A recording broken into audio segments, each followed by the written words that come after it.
Bienvenue dans Abîme, le podcast qui parle de rupture amicale.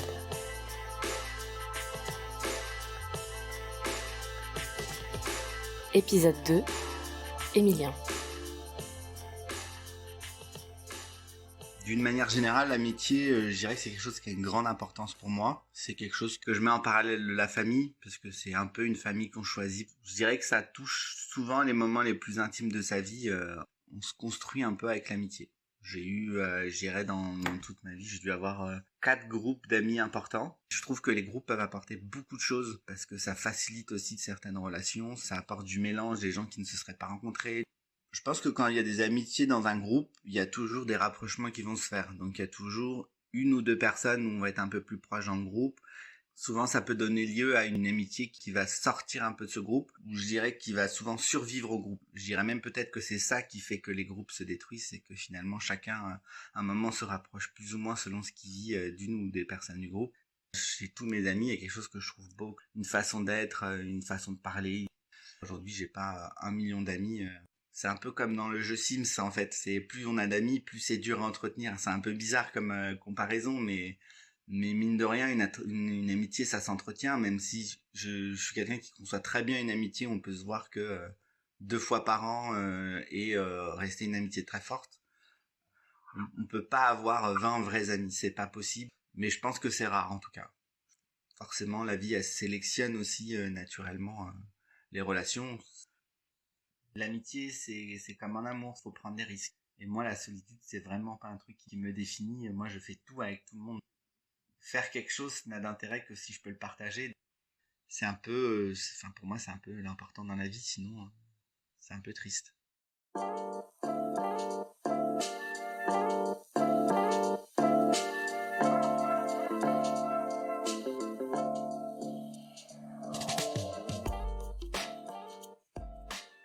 J'avais, j'avais entre 22 23 ans. C'est un peu l'époque où j'ai commencé à travailler, où j'ai un peu sorti de mon adolescence, où j'ai commencé à vivre un peu ma vie, à être un peu moi-même et du coup à découvrir aussi mon homosexualité. Je me connaissais pas très bien, j'apprenais un peu à me découvrir, donc il y a l'homosexualité qui fait partie forcément intégrante de moi-même, mais aussi la confiance en soi, le qui je suis, qu'est-ce que j'aime, comment je suis moins timide, comment je suis moins introverti, comment j'exprime mes sentiments. Il faut savoir qu'à l'époque j'étais quand même très très introverti et que, enfin, j'apprenais à me connaître sur le sujet en tout cas. Et du coup c'est une période où j'étais sur des sites de rencontres gays et je rencontre une personne avec qui je discute. Voilà, je sais très bien que ça sera qu'une relation amicale et il m'invite à une soirée chez lui. Donc il habitait la même ville que moi, plutôt rare le cas quand on habite en banlieue parisienne à l'époque. Du coup, je vais à cette soirée et donc je me souviens très bien de cette soirée, du moins en tout cas la manière dont j'y vais, parce qu'au début je veux pas y aller parce que voilà, je sais qu'il va y avoir tous ses potes, que ça va être complètement qu'un monde complètement homo sur quelqu'un que j'ai pas forcément rencontré physiquement avant. Et il m'invite un peu comme ça à la dernière minute et moi je sors du boulot. Je suis en tenue de travail, j'y vais quand même, je ne sais pas pourquoi, un élan de courage. Je vais à cette soirée, donc j'arrive en sachant que je ne connaissais absolument personne dans cette soirée. Dans cette soirée, je suis resté à ma place, j'ai pas trop parlé, j'ai beaucoup observé. C'est une soirée qui se passe plutôt bien. Et dans cette soirée, effectivement, il y a cette fameuse personne qui va devenir une personne importante. La soirée se déroule normalement comme une soirée entre amis, enfin rien d'exceptionnel. Des ados autour d'une table en train de boire un peu d'alcool, manger un petit peu, enfin une soirée tout à fait normale. Voilà, j'étais quelqu'un d'introverti, quelqu'un qui était beaucoup dans l'observation, donc effectivement j'ai beaucoup écouté, j'ai beaucoup regardé.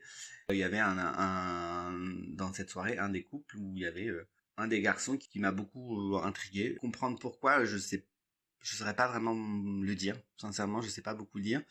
Je dirais que c'était plutôt quelqu'un qui était à l'aise, qui était très sûr de lui, en tout cas à l'époque et dans cette situation, puisqu'il se connaissait bien. Je sais pas pourquoi cette personne, pour moi, est un peu sortie du lot dans mes observations. Je pense que je lui ai quasiment pas parlé de la soirée. Je pense que je n'ai pas parlé à grand monde. C'est vraiment mon premier souvenir de lui.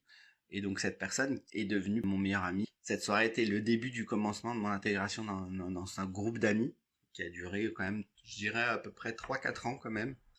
Alors ça s'est fait quand même tout en douceur, tout ça. J'ai rencontré après plusieurs fois ce groupe d'amis et je pense que j'ai mis un peu de temps à lui parler effectivement. Petit à petit, j'ai discuté, j'ai appris à le connaître et il en est né une certaine complicité avec cette personne qui a été, je pense, assez forte, assez fusionnelle. C'était quelqu'un qui vivait très bien son homosexualité, qui était complètement à l'aise avec le sujet. Et effectivement, au bout d'un moment, c'était des échanges de textos tous les jours. On se voyait pas tous les jours parce qu'on avait tous un travail, mais je pense qu'on se voyait, en tout cas dans mon souvenir, plusieurs fois par semaine. Je pense que j'ai jamais fait autant de kilomètres de ma vie pour aller voir mes amis. Ils habitaient dans le 93, donc j'ai fait beaucoup de routes, habitant moi-même dans le 78. Donc voilà, c'était soirée sur soirée, des bars, des restos, des soirées chez l'un, l'anniversaire de l'autre. C'était un groupe qui devait avoir en moyenne 10 personnes, donc voire plus. Donc vous imaginez que des anniversaires devaient y en avoir beaucoup. Et forcément, tout était prétexte à faire une soirée et à se voir. C'est plutôt un monde où je me suis laissé porter, où ça a été un moment particulier, une espèce d'énorme parenthèse dans ma vie, où j'ai créé cette relation où je pouvais parler de mes relations amoureuses, sexuelles, au-delà des bonheurs, parce que il y en a eu beaucoup en ce moment-là. C'est aussi tous mes malheurs que j'ai pu partager avec lui. Quand j'étais triste, c'est lui que j'appelais. Quand j'avais envie de pleurer, c'était dans ses bras que je pleurais. Je lui racontais tout, mes déboires amoureux, mes joies amoureuses. Où effectivement, j'allais chez lui, je dormais chez lui parce que on passait la soirée ensemble et qu'il habitait loin. Et que voir ou conduire, il faut choisir. Parce qu'on buvait quand même. C'est une période de ma vie où je pense que j'ai beaucoup bu. J'avais rencontré, pareil, toujours sur un site de rencontre, l'homme avec qui je vis aujourd'hui. Et en fait, on avait une journée au parc Astérix qu'on avait prévue avec du coup ce groupe d'amis. Je lui avais demandé si ça le dérangeait que j'invite ce garçon à notre journée au parc Astérix parce que voilà, c'est lui qui l'avait organisé. C'était normal de demander si ça le dérangeait. C'était quand même un peu particulier. C'était une personne que j'avais jamais vue, que j'avais jamais rencontrée. Et du coup, voilà, je lui ai demandé. Il m'a dit oui, oui, vas-y, y a pas de souci. Du coup, on a passé toute cette journée au parc Astérix ensemble et c'est vrai qu'il a pas arrêté de me pousser pendant tout le parc Astérix en me disant fais ci, fais ça, vas-y. C'était quand même plutôt pour moi un univers rassurant de l'avoir. Et donc à la fin de la journée, le parc Astérix ferme, donc il faut bien partir à un moment du parc Astérix. Lui devait raccompagner une personne et il me donne les clés de chez lui parce qu'on devait manger chez lui après. Et du coup, il m'a dit tiens, je te donne les clés comme ça, vous pouvez y aller et vous nous attendez là-bas. Et du coup, c'était en arrivant chez lui que je me suis retrouvé seul avec ce garçon. C'est à ce moment-là, avant l'arrivée de tout le monde, qu'on a pu échanger notre premier baiser. Et voilà, aujourd'hui, on va dire 13 ans après, on est encore ensemble, donc c'est quand même un moment important. Et après, voilà, il a suivi les premières années de notre couple. C'est vrai que lui n'était pas persuadé que cette personne était la bonne personne dans ma vie. Parce qu'il me voyait à certains moments triste. Il y a un moment, il m'a dit, mais je sais pas si t'es heureux dans cette relation, etc., etc. Il m'a même dit à un moment clairement dans ma vie que c'était pas la personne qu'il me fallait. Insidieusement, ça met, tu te retrouves un peu le cul entre deux chaises, entre une personne que t'aimes et une personne qui est ton meilleur ami et que t'aimes aussi d'une autre façon. Du coup, il a aussi rencontré d'autres personnes dans sa vie. Une fille qu'il a rencontrée, que je pense que je n'ai pas aimée depuis la première fois où je l'ai vue. Et du coup, cette personne, en fait, je pense était vraiment pas saine, a pris de plus en plus de place dans sa vie. Forcément, plus elle prenait de place dans sa vie, moins j'en prenais. Elle avait une mauvaise influence sur lui dans le sens où c'était une fille très très sûre d'elle, avec beaucoup d'idées arrêtées. Il allait pas très bien à cette époque-là, en tout cas amoureusement, tout ça. Il avait vécu des histoires parce que c'était pas les bons mecs en fait, hein, c'était pas les bonnes personnes pour lui. Et du coup, c'est des personnes qui lui ont fait du mal ou il a fini par faire une, une tentative de suicide. Et voilà, c'est une personne qui en parlait euh, en disant une TS, mais moi j'en ai déjà fait, etc. Déjà, le fait d'appeler ça TS en permanence, je trouve que c'est un peu banaliser les choses, puisque TS, c'est un peu un terme médical, en fait. On ne dit pas une tentative de suicide, c'est une tentative de suicide, c'est pas une TS. Il y a une sorte de banalisation de cette chose qui, à mon sens, montrait un peu tout le mal qu'elle pouvait lui faire. Mais j'avais personnellement l'intime conviction que si je m'opposais à ces gens, je le perdrais complètement. Naturellement, je me suis retourné quand même plus vers ma relation amoureuse que je construisais, mon couple. Et petit à petit, en fait, c'était le début du commencement de mon départ de ce groupe. Début d'éloignement qui n'est pas conscient. Pour autant, on reste amis et il reste quand même une personne très proche et très importante dans ma vie.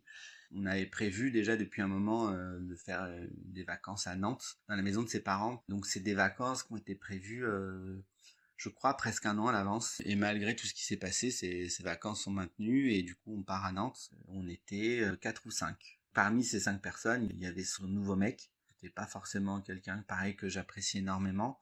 Moi, j'étais seul puisque mon copain était resté sur Paris. Et donc, les vacances se déroulent très bien au début. Voilà, on va dans les bars à Nantes, il nous fait découvrir Nantes, on visite le château des Grands-Ducs.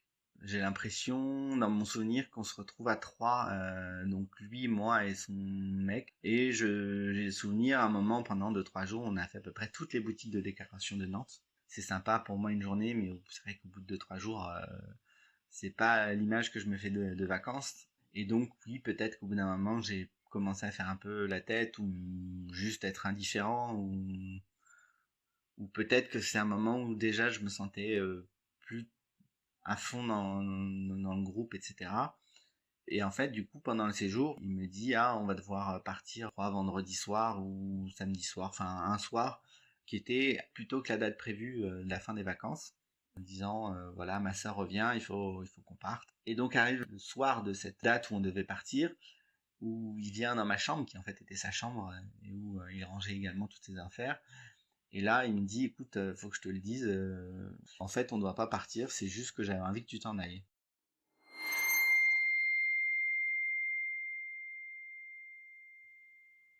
On a une explication, forcément, on en échange un peu, donc là, il me donne toutes les explications.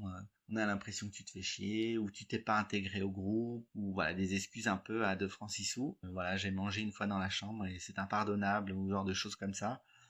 Ou je ne rangeais pas assez bien mes affaires, et du coup, forcément, je le prends pas très bien.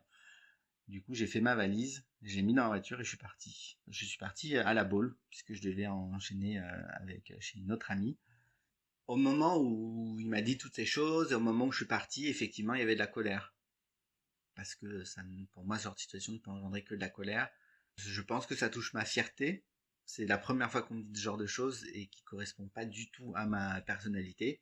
Il y a forcément un moment où il y a eu un peu de nostalgie et un peu de tristesse parce que forcément c'était quand même quelque chose qui se finissait et j'ai plutôt pris comme quelque chose, je vais de l'avant dans ma vie. Ça a marqué la fin d'une longue descente, donc il y avait, je dirais pas que c'est du soulagement parce que c'est trop fort, c'est une certaine acceptation. C'était peut-être le moment. C'était fini, mais c'était peut-être normal que ça se finisse. J'aurais préféré que ça se finisse différemment. Et suite à ça, on s'est plus donné de nouvelles. Il n'y a eu aucun échange. Je crois que vraiment ça a marqué la fin d'une manière un peu épique, un peu théâtrale, mais ça a vraiment marqué la fin.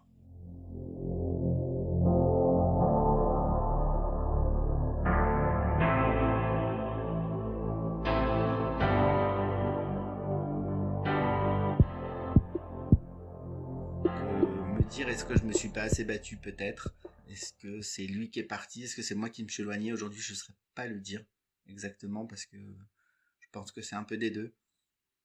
Et peut-être que j'aurais dû être plus présent. En tout cas, j'ai toujours été présent, mais j'aurais peut-être dû plus me battre. J'ai souvent pensé à lui parce que c'est quelqu'un qui était important dans ma vie et une période de ma vie importante. Mais aujourd'hui, je rencontrais cet ami, je referais la même chose. Et peut-être que oui, ça m'a appris à dire, bah écoute, moi je suis comme ça. Si tu m'aimes pas comme ça, je suis désolé, mais je vais pas changer pour toi.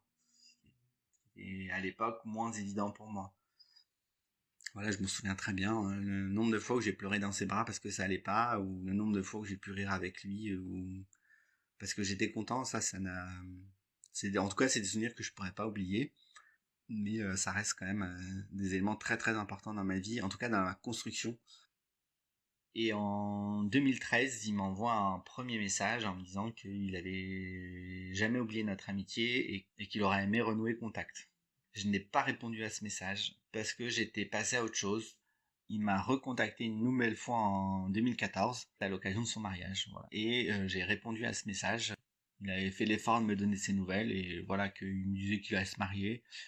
Je lui souhaitais tout le bonheur du monde dans son mariage, que j'étais très content qu'il rencontre quelqu'un qui le rendait heureux et comblé parce que je pense qu'il en avait besoin dans sa vie, qu'il le méritait. D'ailleurs, il me dit dans un message qu'il regrette amèrement le comportement qu'il a eu envers moi, que effectivement il était mal influencé et qu'il avait perdu son meilleur ami pour un mec qui s'était servi de lui. Enfin, il m'a proposé de boire un verre, je lui ai pas dit non, ça s'est jamais fait parce que c'était pas nos priorités dans nos vies. Et de mémoire, il m'a recontacté en 2017. À nouveau, on a rééchangé un petit peu, mais on va dire sur des relations cordiales, de prise de nouvelles. Comment tu vas? Qu'est-ce que t'es devenu? Parce que je pense qu'on a toujours, il y a toujours ce côté rassurant de savoir ce que sont devenus les gens. Il y a toujours un côté, on a du mal à lâcher prise, quelque chose qui a été important dans notre vie et que tant que ça fait pas de mal, il n'y a pas de mal à se faire plaisir.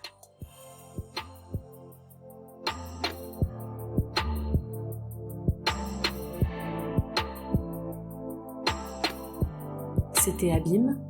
À très vite pour le prochain épisode.